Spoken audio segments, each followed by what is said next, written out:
All right. I started paying attention to Ron Paul, I don't know, before the crash. And during the last election, I thought he was nuts on a lot of things. I still think he's wrong on a few things, but I don't think he's nuts. He is, it's taken one of the worst stretches for the economy in American history to get people to finally pay attention to him. He has been ahead on the economy. He has attempted to audit the Fed now 9 times. They operate in complete darkness. We had somebody on, Rick Santorum, on last week, and I asked him, shut down the Fed, and he said, well, I wouldn't. Really? Shut them down. They have no idea what they're doing. It kind of makes you look at things and wondering why we're into regulation about absolutely everything except the Fed. Not that I want to regulate the Fed, I want to get rid of them, but that's a different story. He understands this probably better than anyone else. He is now in Des Moines, Iowa, Republican presidential candidate, Texas Congressman Ron Paul. Congressman, how are you, sir? Doing well, thank you, Glenn. I've said that this today is going to end in one of 4 ways, and the one way that it could end is with renewed prosperity, but it would go through austerity. We would have to make the cuts, we would have to keep taxes low, and then we would have to deregulate all of the citizenry, the exact opposite of what everybody in Congress has been doing and the president has been doing. Would you agree with that?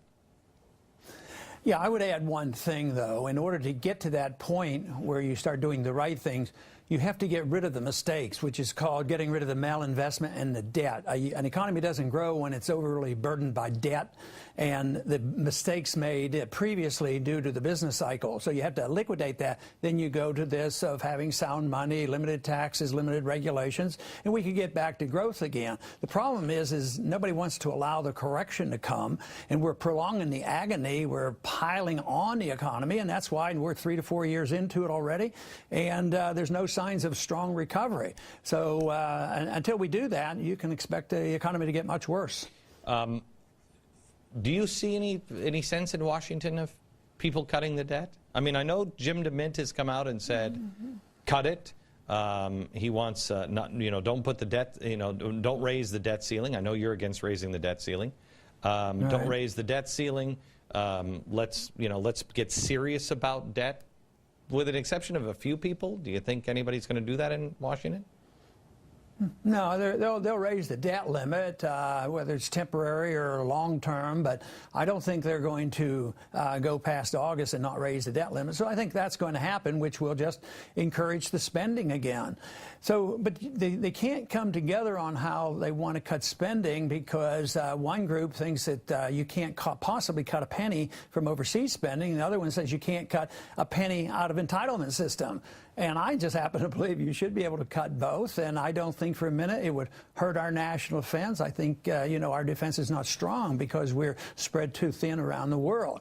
But to get that agreement is going to be very, very difficult, and for that reason, I predict that we're going to continue downhill. The deficit is going to be the burden that we can't handle, and that we will eventually have a currency destruction because we do rely on the Federal Reserve. As long as the Federal Reserve, I call a facilitator. They claim it's the Congress. They spend too much money and they're forced to do these things.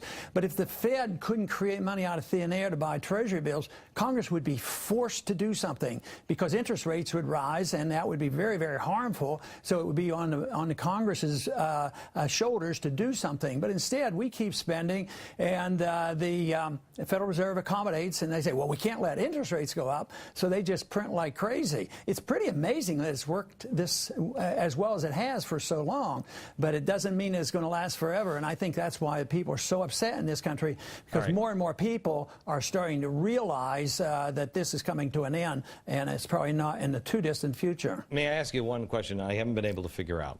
I think the Ford Foundation and the Ford Foundation and the Rockefeller Foundation have done more damage to this country than I think a lot of people combined.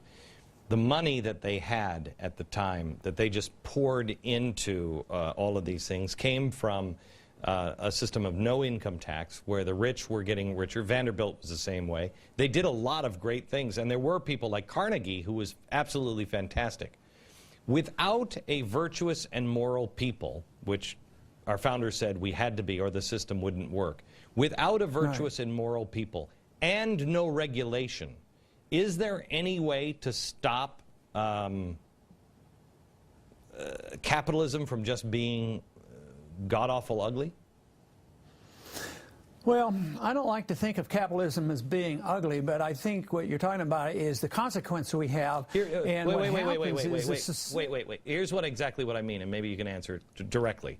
What I mean is what de Tocqueville talked about, that there would be people that would become so rich that they would kick the doors closed for others. Soros is doing it now. He's kicking the door closed for other people. When these people like Rockefeller got so wealthy, that's what they did. Is there any regulation on that? Well, I think some did and some did not. Now, Carnegie gave him a lot of his money back, and I don't think Bill Gates as a monster, and I don't think of Warren Buffett as a monster. So it has to do with the morality. Yes, that's the part I agree with you, the morality of these people. But even if there were no income taxes and they got very, very wealthy, if they didn't cheat, if they didn't get benefits from the government, being very, very wealthy, there's nothing wrong with that. But if they get very, very wealthy because they get contracts from the government, or they get loans, low loans from the Federal Reserve, and the banks get bailed out, and they do all the gambling, and they're the ones who get the bailouts, and the little people lose their homes and their jobs, then it's a rotten system. But I don't call that capitalism. I call that cronyism, or lending itself toward fascism. So that to me is a lot different than free market capitalism. I like to use the word free markets because capitalism, people get a little bit confused on that and think it is, some people have painted it as a very bad term. So I want free markets. I don't want the government giving any favors. Under those conditions, the consumer becomes the dominant force. They determine everything, what the prices should be, what the wages should be, and what the product should be, and who survives and who doesn't, not the government. Okay, real quick, because I've only got 30 seconds. Where do you stand on Israel, sir?